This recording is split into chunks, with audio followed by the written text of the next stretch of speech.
You know, diving into these sources, this question just kept hitting me. What if the biggest hurdle for your team's mission, it's not the obvious stuff. Like the funding or the strategy that you can see on paper. Exactly. What if it's something invisible, the hidden currents, the unspoken rules, just like the feel of your team? It's amazing how often that invisible piece gets pushed aside, especially for Christian missions teams, right? Thinking about sustaining a culture of excellence, sometimes it feels like a luxury, maybe, a nice to have. Instead of the absolute bedrock. Precisely. Yeah. But our sources today, they argue really powerfully that it's what's fundamentally crucial if you want a team to genuinely thrive and have that lasting kingdom impact. And for this deep dive, we've really got a rich stack of material. There are these compelling stories, some deep theological thinking, and lots of practical frameworks, too. It all centers on this idea we're calling culture as calling, which isn't just catchy, is it? No, it's not just a phrase. It's profound. It really reframes how we ought to approach ministry work together. So our mission today, what we're really digging for, are those key nuggets. Like, why is culture so vital? How do we define it biblically? And then, maybe most importantly, how do we actually build it? Yeah. In a way that leads to, real measurable kingdom results. Right, not just theory. Exactly. This has to be about mission-driven practice. Yeah. Real transformation. Okay, let's unpack that core idea from the sources then. They're saying that sustaining this culture of excellence isn't optional. They actually call it an invisible lifeline and mission critical. It's what keeps teams unified, thriving, and actually reproducing fruit long term. That invisible lifeline phrase, it really lands, doesn't it? It makes you wonder why it's so easy to neglect. Yeah, why is that? Well, the sources suggest teams often get stuck in, reactive mode, just constantly putting out the latest Like fire. just management. Or maybe ignoring the relational stuff until it just, blows up. But the really transformative teams, they flip that script. Yeah. They don't just see culture as something that happens by accident. They treat it as maybe their most strategic asset. Strategic asset. Wow. Yeah. In fact, one source asks this really sharp question. What if your greatest obstacle isn't strategy, funding, or even talent, but the invisible culture that either fuels or fractures your team? That really makes you stop and think. It does. And consider the missions landscape now. Globally, it's so interconnected, maybe even more competitive than before. You've got new digital platforms, tricky geopolitical situations, emerging generations looking for real authenticity. Right, all these pressures. And teams that ignore their internal culture in the face of all that, they risk, fading engagement, maybe even burnout. But here's the flip side. The powerful advantages the sources highlight. For teams that do invest, that really pour into building a vibrant, values-driven culture, they see faster onboarding for new folks, deeper commitment from everyone, and honestly, their story becomes really compelling. It draws people in. So it's like the foundation? Yeah, the sources call it the invisible infrastructure, or even the DNA of a high-performance team. It's the stuff that actually lasts longer than leaders or specific programs. And here's a really profound bit from one source. This culture, when it's lived out, it is a living testimony. It's effectively evangelism itself. How so? Well, imagine a team genuinely living out radical love, unity, resilience, especially when things are tough. That collective character, it becomes this undeniable witness. Ah, so it's not just what you do, but who you are together. Exactly. That becomes the invitation. Now, let's talk about excellence. We need to challenge the usual definition, right? The world thinks metrics, polished presentations, public praise. Right, the typical performance stuff. But in the kingdom, our sources say it's rooted somewhere else entirely. It's about faithful obedience, holy love, spirit-led stewardship. It's really countercultural. That's a huge difference. And the sources bring up that parable of the talents from Matthew 25. Yeah. The master giving money to servants. Yes, a classic example. And the point isn't about who got the most or performed perfectly. It's about multiplication, faithfulness with what you were given. Diligence. Exactly right. It's about stewarding, increasing what you've been entrusted with.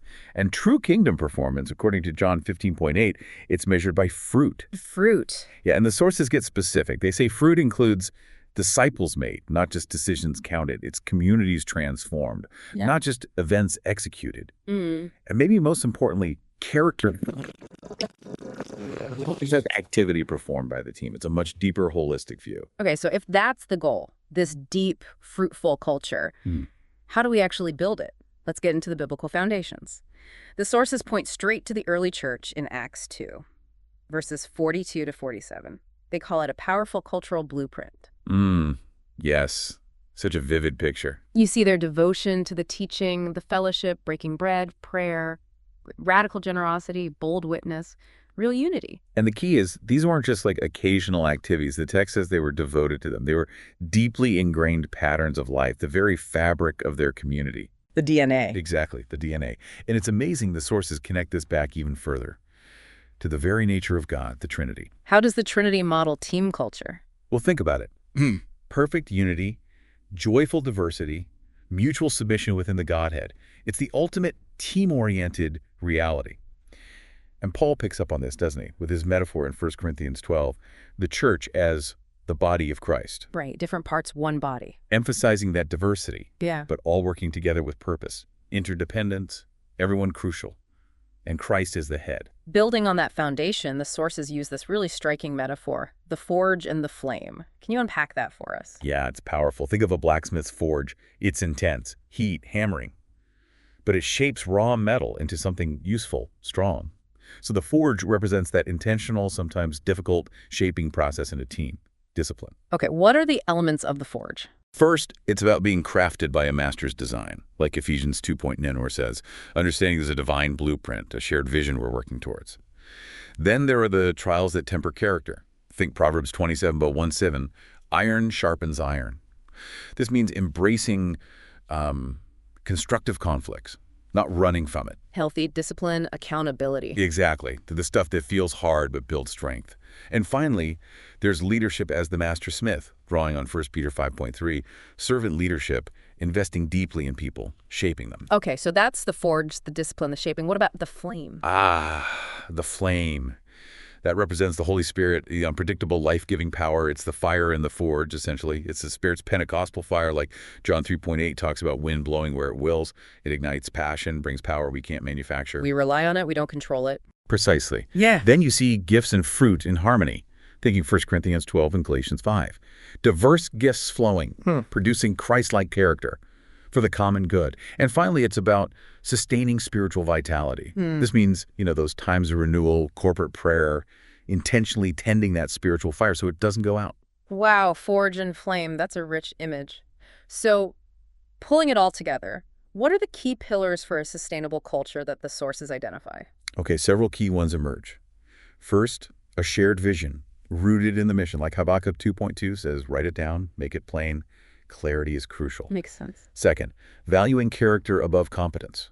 Proverbs 20.7 hints at this. Integrity, faithfulness is the bedrock of trust, more than just skills. Important distinction. Third, collaborative leadership. Ephesians 4.1 style, equipping the saints for ministry, empowering people, not hoarding control. Yes. And consistent spiritual rhythms. Psalm 127.1 is the reminder here. Unless the Lord builds the house, we need that constant connection, that fuel. And finally, embracing constructive feedback and resilient learning. Being willing to learn, adapt, grow from mistakes and successes, not getting defensive. Okay, that provides a really solid theological and structural foundation. But let's get practical. How do we build this day by day? The sources talk about rituals and norms. Right, the nuts and bolts. Rituals are described as sacred containers for meaning. They're not just routines, they carry weight. Give us some examples. Okay, so maybe your team's daily devotional isn't just a meeting, it's seen as a living altar. Or weekly God sightings, intentionally sharing where you saw God move, like setting up reminder stones in Joshua 4. Or after an outreach, having a spirit-led debrief, not just how did it go, but where did we see God move? Really focusing on his activity like John 15 suggests. And then there are the norms. These are the unspoken rules that shape everything, right? Based on principles like 1 Corinthians 16.14, doing everything in love. Exactly. And the sources give concrete examples, like a team norm could be, we speak truth even when it's hard always with grace, based on Ephesians 4.15. Okay, how does that look practically, if there's a tough conversation needed? It means you have the conversation. You don't avoid it. Yeah. But you do it prayerfully, privately, aiming for restoration and growth, not just, criticism. It's truth wrapped in grace. Got it. What are some other norms? Another powerful one. We honor the unseen faithfulness matters more than visibility. That reflects Matthew 6.4 about private devotion, celebrating the quiet behind-the-scenes work.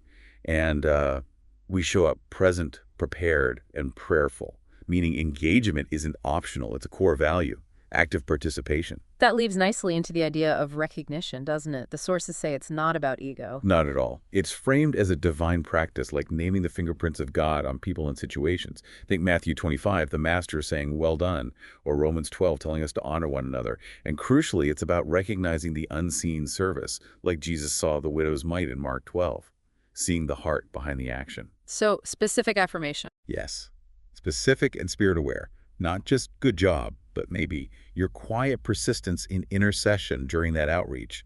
That was a real spiritual anchor for us. Proverbs 18 talks about the power of the tongue. The sources also mention gift spotting, actively calling out spiritual gifts you see, and recognizing character champions, people who really embody the team's values. Okay, moving to learning. The sources call it discipleship through experience, like Proverbs 1.5 suggests the wise keep learning. How does feedback fit in? Feedback is presented as refinement, not rejection. Based on Proverbs 12.1, loving discipline means loving knowledge. It's seen as an act of love, speaking truth in love, like Ephesians 4.15. And leaders need to model receiving it well. That's key. Absolutely crucial. And then there are debriefs. Post-mission debriefs are called spiritual forensics, like Proverbs 9.9. Instruction makes the wise wiser. Spiritual forensics, I like that. What kind of questions do you ask? Deep ones, like what did God reveal to us through that difficulty? Or where did we see him work in ways we didn't expect? What spiritual lesson was embedded in that challenge for our team? It's digging for God's handiwork. And when someone new joins this kind of team, onboarding isn't just paperwork. No, the sources call it culture immersion, referencing hospitality like in Leviticus, or Paul saying, imitate me as I imitate Christ. It's a sacred welcoming, they say, into the life, the spirit, the ethos of the team. So it includes spiritual foundations, sharing the team's history, legacy stories, mentorship, and really practical values-lived training, experiencing the culture. And briefly, storytelling is mentioned too, as weaving the tapestry of testimony. Yeah, making cultural memory, like Psalm 102 talks about writing for future generations, or Revelation 12, overcoming by testimony. Simple things like weekly God at work highlights, or marking Ebenezer moments like Samuel did, to remember God's faithfulness. It keeps the story alive. So many practical tools. Yeah. To wrap up the practical section, they mention a culture health check. Yes. Based on that idea in 2 Corinthians 13 to examine yourselves, it's like a diagnostic tool, looking at vision clarity, spiritual vitality, trust levels, communication, seeing where you're healthy and where you need work. And a culture manifesto. Right, kind of like Habakkuk writing the vision plane. It's a living declaration of who the team is, what you value, and how you commit to live that out together. Okay, building this culture sounds amazing, but it's obviously not easy. The sources highlight some common temptations or pitfalls that can derail it. Yeah, let's talk about those. What's the first one? Shortcut leadership. This is basically avoiding the hard conversations to keep a false sense of peace. Proverbs 27 warns that a friend's wounds are faithful. It's trading long-term team health for short-term harmony. And the insight here is that real spiritual authority often comes from leaders willing to walk through relational pain redemptively, not sidestep it. That's challenging. What else? Then there's the temptation of speed over depth, prioritizing expansion, activity, numbers over deep formation, Psalm 127 again, unless the Lord builds. It's confusing busyness with real kingdom effectiveness. And the sources say powerfully, the deepest wells take the longest to dig. Transformation needs time. Slowing down is countercultural. Very. And the last one is subtle. The drift toward just being nice. Yeah. Where being liked becomes more important than being faithful. Like 2 Timothy warns about having a form of godliness but denying its power. It leads to this sort of relational comfort maybe, but without missional clarity or the courage to speak hard truths in love, growth gets stifled. Those are definitely subtle traps. So looking ahead, the sources talk about an apostolic future. What does that mean in this context? It means recognizing the urgent need for truly united, spirit-filled teams in global missions today. Not just relying on lone wolf visionaries. Ecclesiastes 4 puts it so well, 2 are better than 1, a cord of 3 strands. Strength in community. Exactly. The insight is that God tends to send families into the harvest, not just isolated heroes. He builds interdependent communities on mission. So what are the marks of these kingdom teams? The sources highlight 3 key things. First, crystal clear clarity of purpose, like Habakkuk's vision. Second, deep covenant relationship where trust is the absolute currency. That's the glue. And third, calling alignment, making sure everyone is operating in their sweet spot, using their gifts and passions for the mission. And the goal isn't just success now. No, it's about legacy through multiplication, building something that outlasts any one person, producing that God-given fruit that lasts, as Jesus promises in John 15. It's about building for eternity. It really does all come back to that saying, doesn't it? Culture eats strategy for breakfast. A healthy, gospel-centered culture. Yeah. It's just foundational for any lasting kingdom impact. So bringing this all together as we wrap up, the big takeaway is that your team's culture, it really is its soul. It's this invisible force that's either driving your mission forward or maybe quietly holding it back. Absolutely. So the real question for you listening is, what does this mean for you right now? How will you start to intentionally cultivate your team's culture, maybe even this week? And look, don't feel like you have to overhaul everything overnight. The sources emphasize taking one small, spirit-led step. Okay, like what? Give us some concrete ideas. Well, maybe you could schedule a clarity conversation with someone on your team. Use a simple template to talk about vision or understanding. Or facilitate a short grace and truth workshop about conflict using Matthew 18 principles. Or perhaps identify just one area when your team consistently picks speed over depth and make a conscious choice to slow down for some needed soul work together. That sounds doable. Any others? You could try a simple team culture audit. Just ask a few key questions based on what we've discussed. Or, if you're feeling ambitious, maybe start drafting or refining your team's culture manifesto. Or, here's a really practical one. Initiate a mentoring relationship with an emerging leader on your team. Just pick one thing, one step. Because building this kind of gospel-shaped culture, it isn't just about team efficiency, is it? No, it's much bigger than that. It's about planting seeds for what the sources call a legacy of faithfulness. Like Galatians 6 says, let us not grow weary of doing good, or Daniel 12 talking about those who lead others to righteousness shining like stars. It's about building something that truly echoes into eternity. It's about building what heaven blesses.